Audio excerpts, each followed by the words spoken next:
Last week was a short one. I think we were 2 or 3. Everyone was on vacation, so it didn't last very long. Not much to talk about, not much activity on the repo. That was quick. No Zoltan, no Dean to do demos. So that was quick. 9/7/2021. Demos. We must have so many demos today. Yes, I would have one.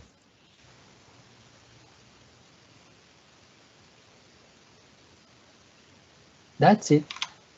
Only one. Dean, what have you been doing? I'm just looking forward to Zoltan's demo.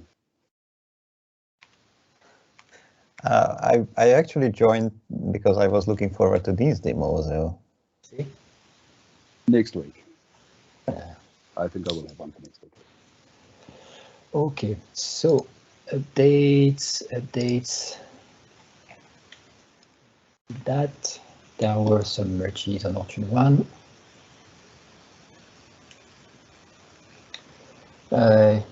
Here we have, this was a PR, remove white space. We talked about it, force enumeration of list of permission. Force enumeration, probably a LINQ issue. Okay, to list. A projection default setting, a PR we merged to add new settings to the projections. And also for exporting, a new ID for exporting.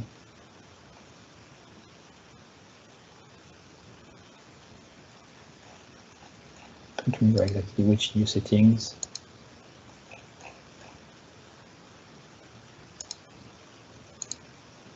Or was it just to export? Oh, these ones, projection part setting. Where is that? Projection part setting. Oh, default. Okay, so it's just that to be able to define defaults for the projections.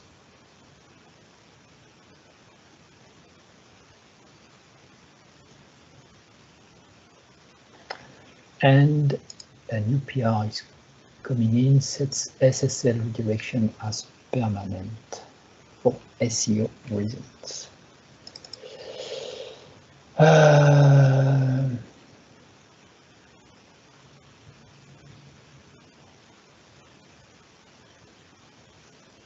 Not sure it should be a default. Maybe an option for that, because when you set it, you can't remove it in the browser. So when you debug something, then you're stuck with that. Not sure about it, but we'll see on Thursday. Orchard Core. Orchard Core, so this subject and body are not required if the confirmation is false. Yeah, I think we merged a bunch of PRs during triage. Subject and body are not required if the confirmation is false. Yeah, I think it's in the test SMTP settings.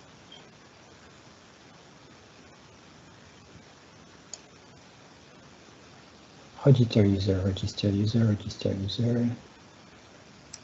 Yeah, I don't remember the 2 fields that were required, but only they have to be if you check a box, which is this one. So we shall do that, and also in the HTML. I think we had something. Oh, it was completely removed from the HTML. That's good. I have validated it. Yes. What you say? I have validated it. It's okay. That what didn't make it works okay. It's on the workflow actually.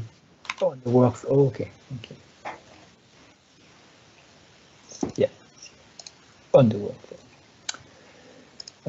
OpenIddict 3.1.1 update Program.cs for templates. Mira has just been updating the templates and the VS Code integration, I think.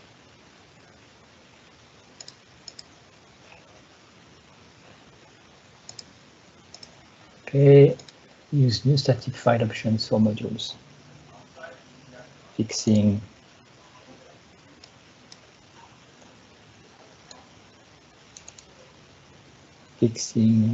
that typo, and also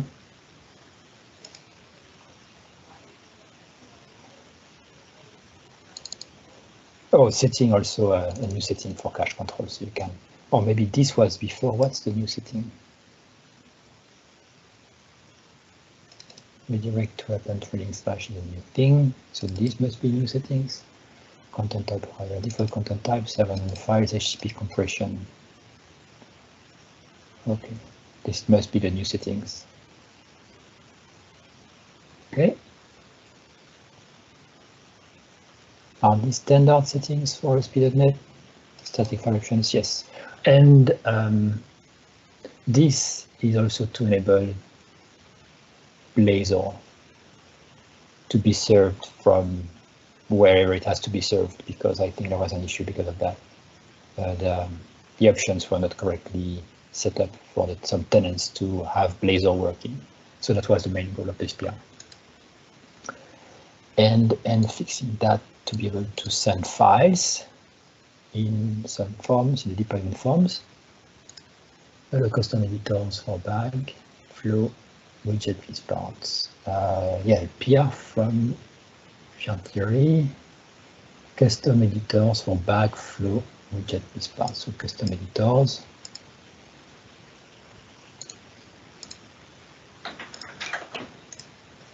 One second.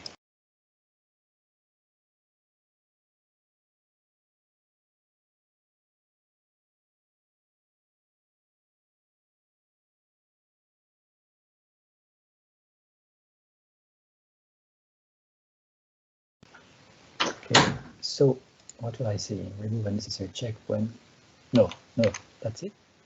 Custom editors, that was custom editors.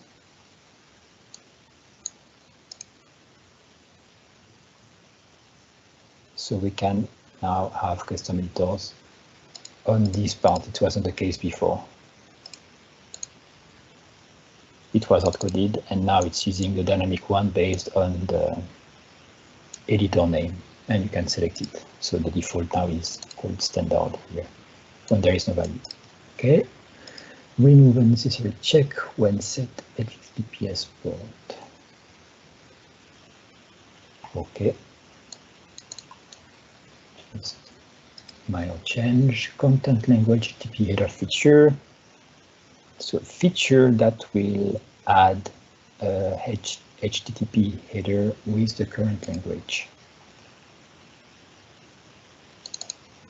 It's an option for the request localization. Use NotContains in place of IsNotIn.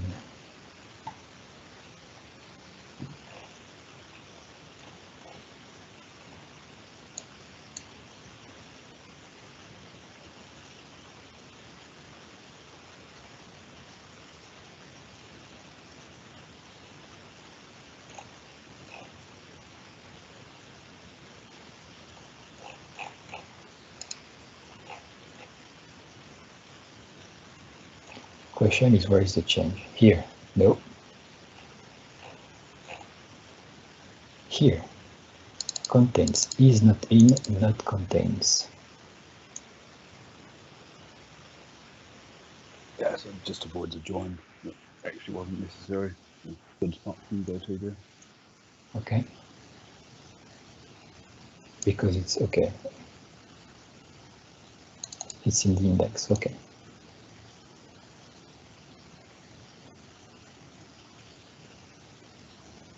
Many condition.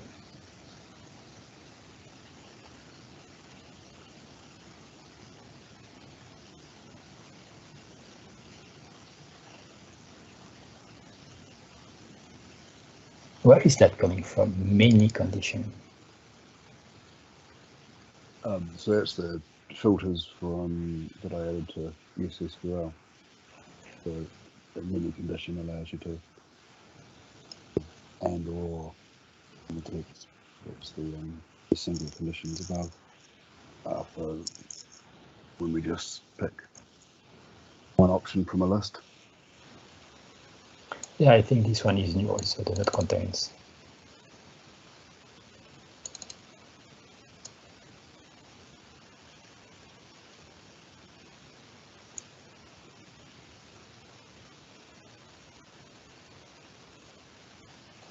Okay.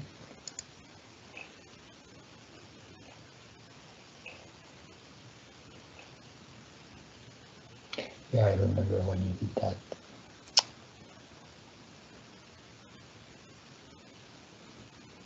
Yeah, this is when we added the possibility to have multiple joins on different indexes.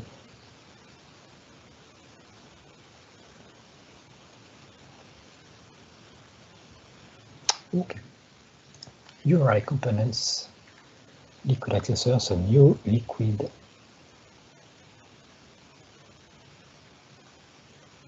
what? Filters? No. Is it?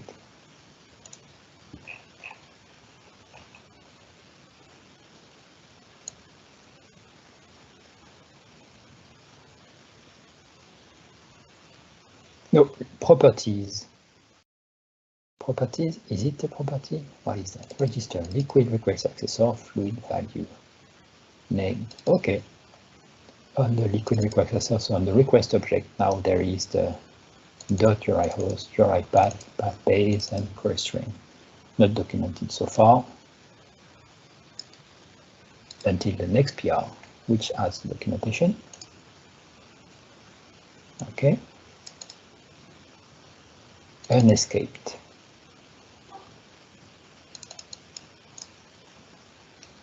Good. Cypress update, Gene update, Lombiq and log CodeMirror, mkdocs, typo to fix in comments, and new contributor,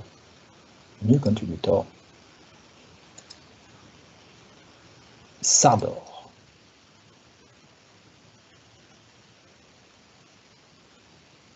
Awesome. Questions? Demos?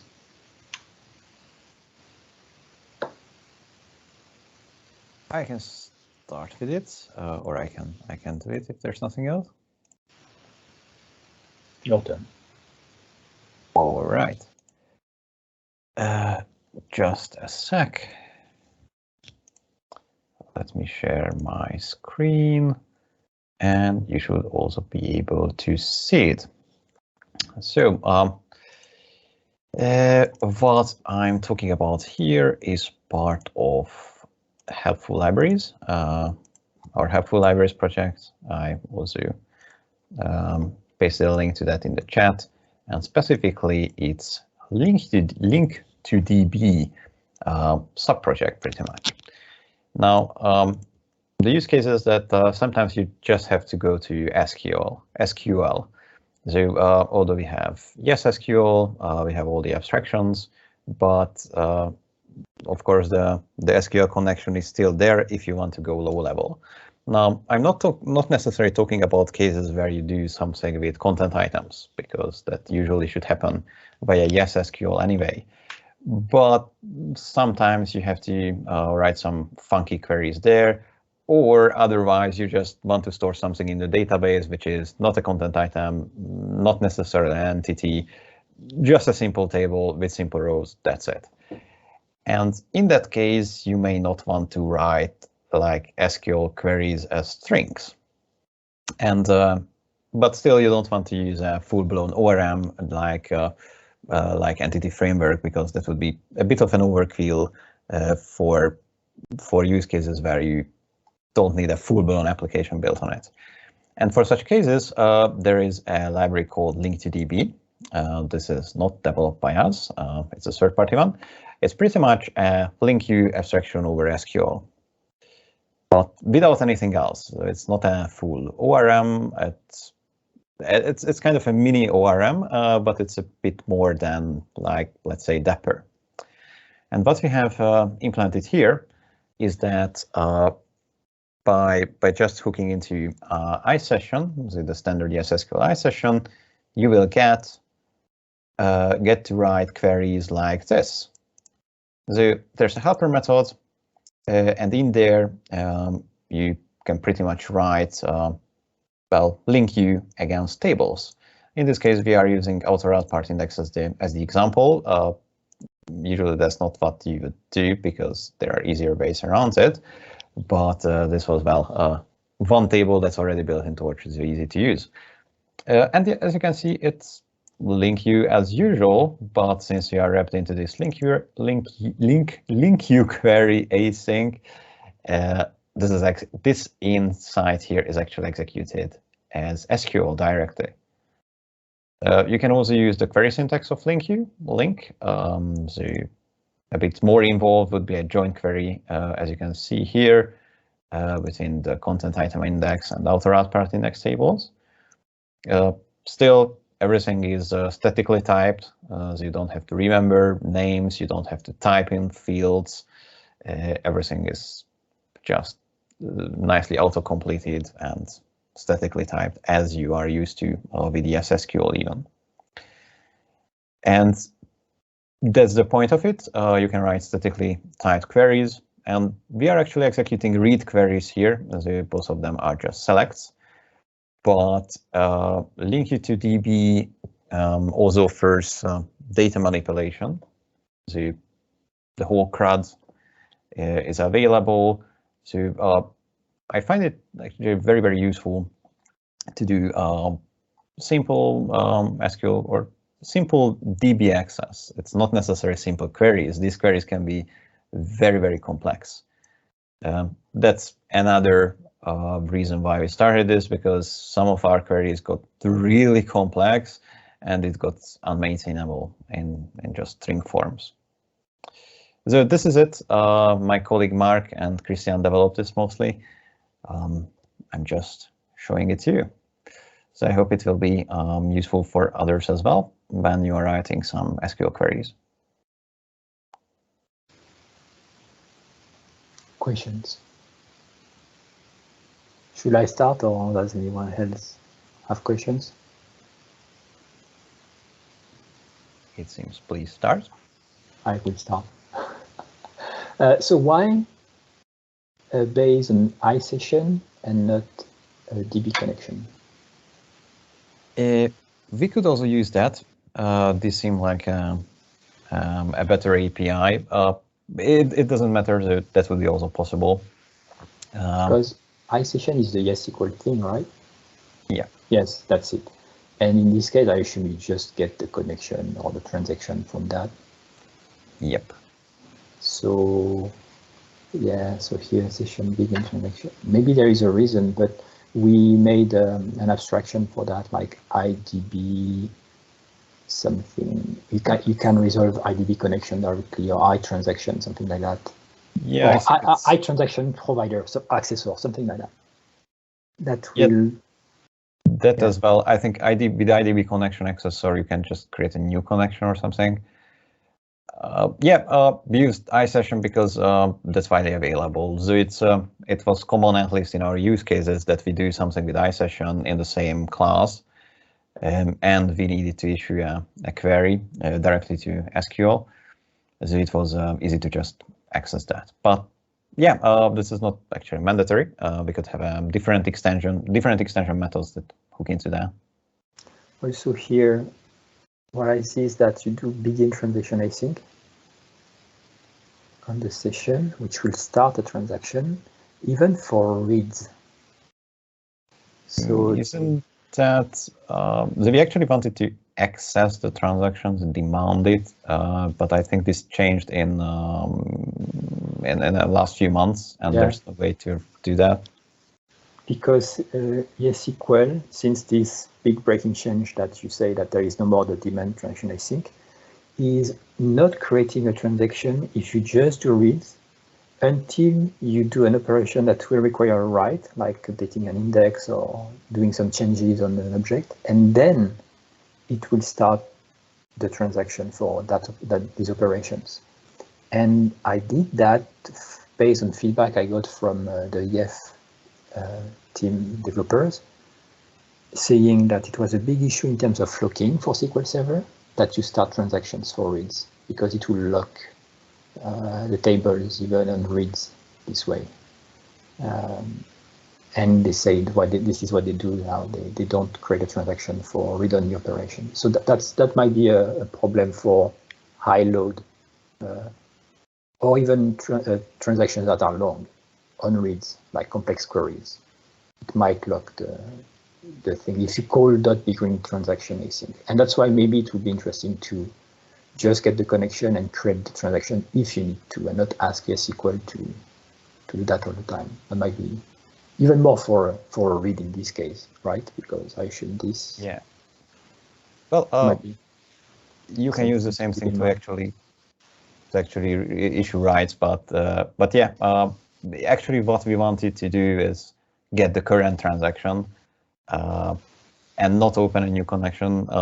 We don't necessarily need a new transaction even. Yes, and there might be no current transaction. That might be why that it's not more in the interface, because it will depend.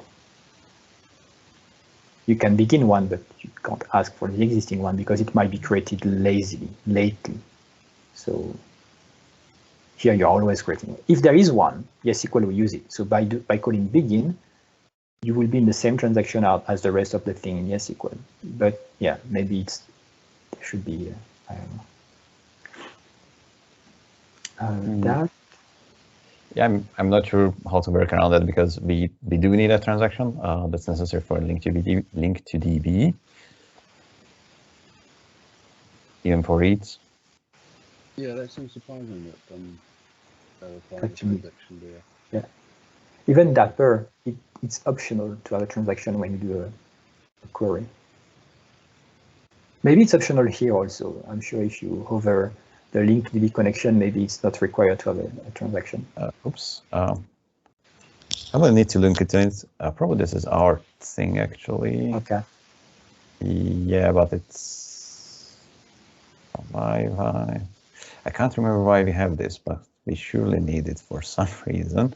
Anyway, I will look into it. The point was not to have a separate transaction, but we do need a transaction, not to have a separate connection, not to have a separate transaction, but we do need one, I think. But thank you. That's good to know. I will look into that. And I think we measured that, actually, the perf difference without transaction. And also, some people complain about locks. And this is when I asked the TF team, what do you do? And they mentioned that do not have transactions in the reads. That's why we changed it in SQL. Okay, so that, then data connection, get data provider, get database provider name. So you need to get the database provider because you generate different dialects. Okay, that's good. That will adapt itself. So does LINQ to DB does that? Yes. Okay. Yeah. And by the way, one funny advantage here is that it also creates well-formatted SQL.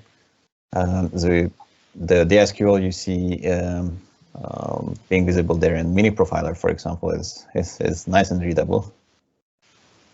Okay.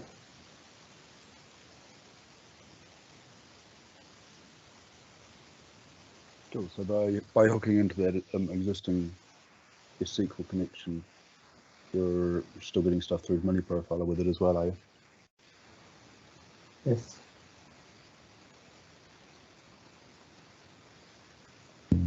Sorry, I didn't quite get that, Dean.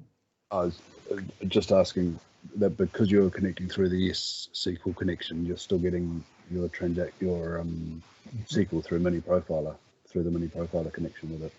Yeah. So I'm just asking for confirmation. Really. Yeah, it works with Mini Profiler. Yeah. Yeah, the DB connection accessor will do the same thing. It's just returning the connection.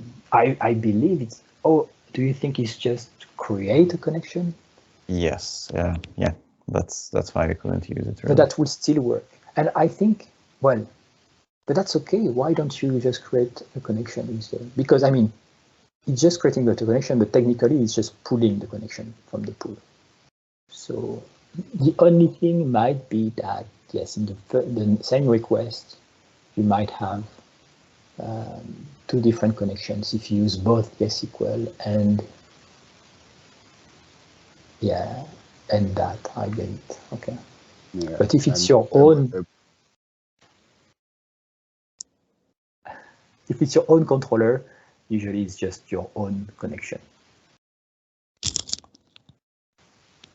Well, in a single case like this, yes, but if you have like widgets being loaded, or I don't know, the user account, if you would open a second now.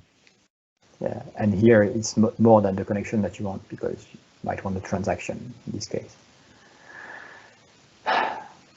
I guess if you're doing updates with it, then having the YesSQL connection means you connect into the YesSQL cancel async, possibly, that we dispose of at the end of the session. That would be something just to the same transaction about that. Yeah, but that's good too. It's convenient, probably. Database is hard.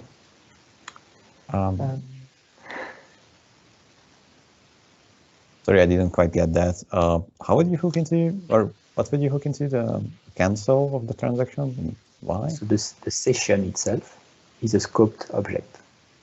And yeah, when you call cancel on the session, it will cancel the transaction. Yeah. So if you use the same transaction as YesSQL, if there is a cancel that is called in the session, it will also cancel your content of the transaction, your part of the transaction that you did your own queries. And it's important, for instance, when you click save, when you publish something, or when you publish something, but something goes wrong. Like one of the modules in the driver says, no, can't do. So you need to cancel the transaction. And when you call cancel on the, and then, so Orchard will do that for you. If there is an exception, it will call cancel on the session. So it will cancel the transaction, including all the things that every driver, every module decided to do. So if you use the same transaction, then you will also be cancelled. That's good. Yeah, that's good. That's what we want. All right, so it seems that if we can somehow live without a transaction, then it might be possible. That's an optimization to provide to the end user, because they might know that it's just a read and they don't want to enlist in a transaction in this case. Yeah, and is there any API that we can use to get the current transaction? It's not create one, but get that. That's it. No, because you can't. You don't know, because when you ask for it, maybe there is still not a transaction, but later on another module will do a save on a content item, and then a transaction will be created. Sorry, I was meaning a connection, not a transaction. Oh, connection, to get an existing connection? Yeah, there should always be one. I will not. I mean, create one. Do the DB accessor and get it from the DB accessor. Maybe the DB accessor is already returning the existing one if there is one from. I'm checking the code right now. Yeah, it's a good point about the connection pool, because, well, it will surely use that. The connection accessor, I think we documented it.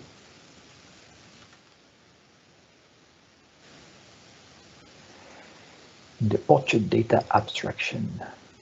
Example, IDB connection accessor. There is a create connection, I see, create connection.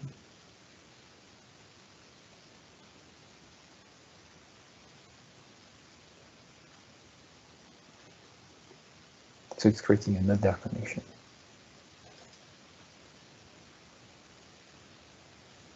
And then you can do building transaction, I see. So,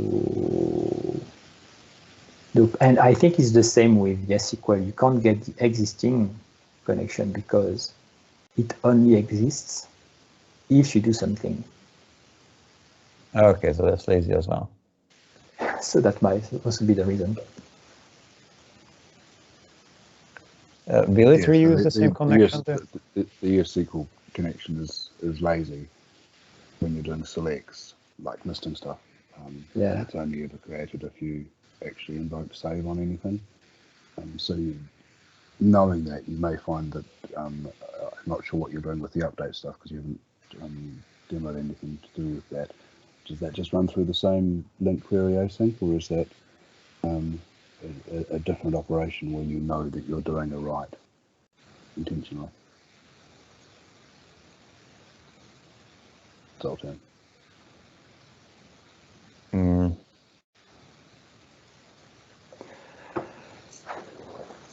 Well, what's ideal what's happened here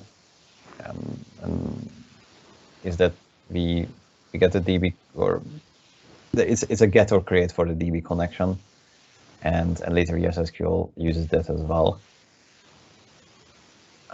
But we also support writes, so we actually have to do transactions. Okay, maybe you need two extension methods, maybe one that creates one for write, one for read. Yeah, or we'll need to sync through the API here. Start without a transaction and be able to upgrade to a transaction by calling something, by saying, oh, I'm starting to write something. So yeah, I will need to look into that, because it's a very simple API in LINQ to DB, so you can seamlessly make the query into a write one, more or less. Anyway, thanks for the idea. They didn't think about it either. Like the fact that you should not create transactions just for reads, it was new to me, honestly, because I was reading Ryan's blog post from like 10 years ago on .NET, because he was writing an Hibernate also, and he said that in an Hibernate, I think it also creates a transaction for reads. But after I talked to the EF team, it didn't make sense, because it's looking on reads, and it doesn't even, and the transaction isolation in SQL Server, for instance, doesn't even support what you think it will do. It's a setting on the SQL server itself, like it's a server setting. It's not even based on what code you write that it will do what you think it will do. And this is when I decided to not do transactions for reads. So it's very edge case. Yeah. So maybe even LINQ to DB has this issue. It will work if you create a transaction, but you will have more logs and less performance. Yes. And you've seen these logs, right, on high load, when it says, oh, timeout exception, could not acquire whatever, because the table is logged just for reads. And we even got a report 2 weeks ago from a big user of Oddshot Core on their site. And they were using the previous version of SQL with the transactions on reads. So I asked them to first update to the new version of Oddshot, the 1.0, at least 1.0, to get that patch in the new SQL version, just to confirm it was the issue. And was it? I'm still waiting for the answer, but I'm pretty sure it's that, because this was the thing that the EF devs told me that would happen, like logs on reads. Yes, sounds crazy. But it makes sense, like when you have so much load and the query can be slower, and then the timeout is like, nope, I can't do that, it's locked. Yeah, that makes sense. But thank you. I didn't think about that. We'll need to rethink this a bit. Database is hard. Okay. And then you have SQLite, SQL Server, PostgreSQL. They all have different logics and ways to behave. It's crazy. Okay, good. Cool little extensions though. Zoltan looks good. Interesting. Thank you. Some other examples that might be replaced by things like these are for the Lucene index. We do that. We do direct access to database, not through SQL. We use Dapper, and we write the SQL by hand, or half of it by hand. There are some updates. There are some inserts and some selects in this code, because we create a custom table and we write directly there. So, but we use Dapper, I didn't want to inject another dependency. SQL injects the Dapper dependency, so that was for free. I didn't want to inject another dependency to do that. It was a simple select query, so that's something to look into to see what we do and how it can behave or be replaced by LINQ or whatever. And where do we do that also? I think that's the only location I can remember. Previous in index, the table that contains all the content items that have changed historically, so we know which items we need to index. And it's not using SQL, it's just a raw table. Yeah. Good, thank you. Other questions, comments?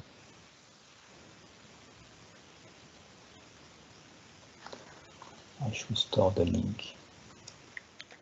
OneNote.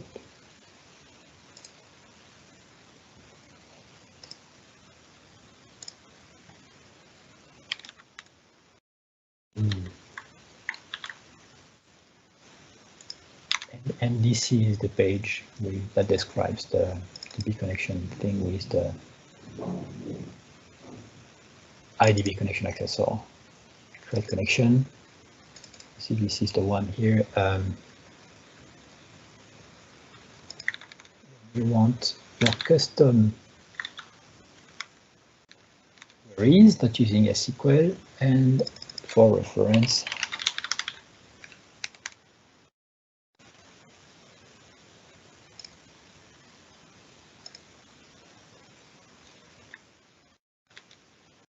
indexing.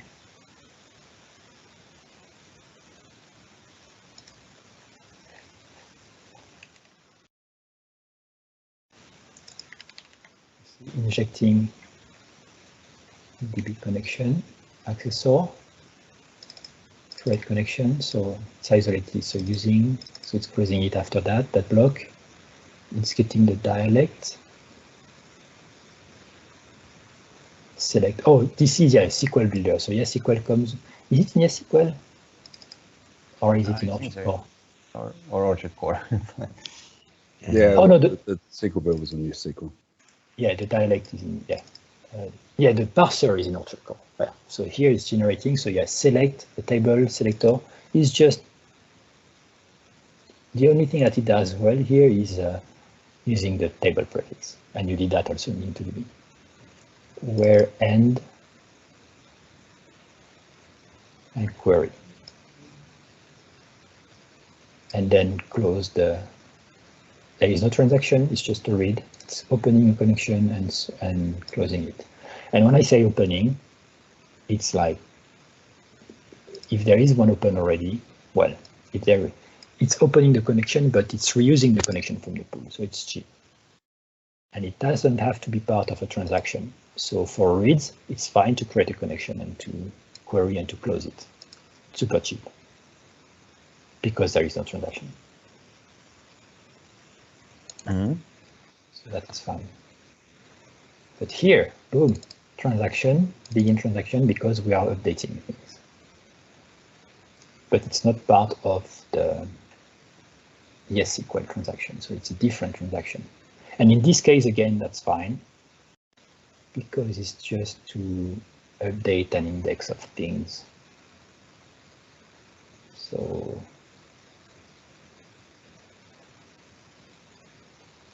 it might even be a background task.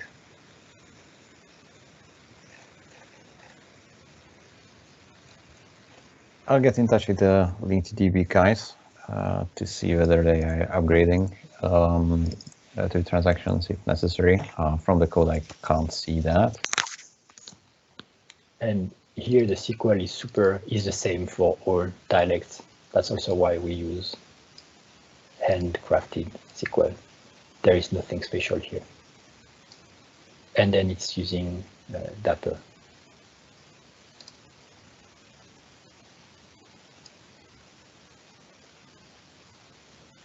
And parameters, so there is no injection possible. All good, okay. Database is hard. Don't do your own ORM. Don't do your own CMS, don't do your own ORM. Okay, I will just keep it.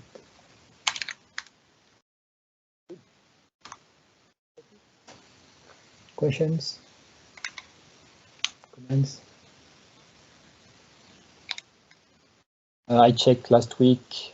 By the end of the month, we'll ship a new Orchard core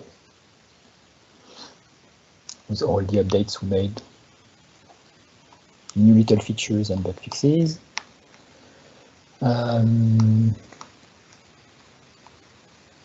it won't target 6.0 because 6.0 won't be ready yet, but it's still building with 6.0. It works with 6.0. That's it. Anything else you want to talk about?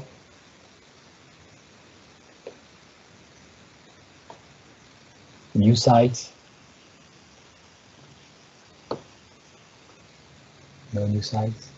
I saw a site, it's public, but I've been told don't talk about it. Okay, it's kind of sad. Maybe because of the SQL issue, too much traffic. Well. So us checking it out would be the straw that breaks the camel's back. It's the SQL transactions. Yeah. You know, there's a lot of us here, so you know, if the Orchard core community dies on it. Oh yeah, we'll totally DOS it.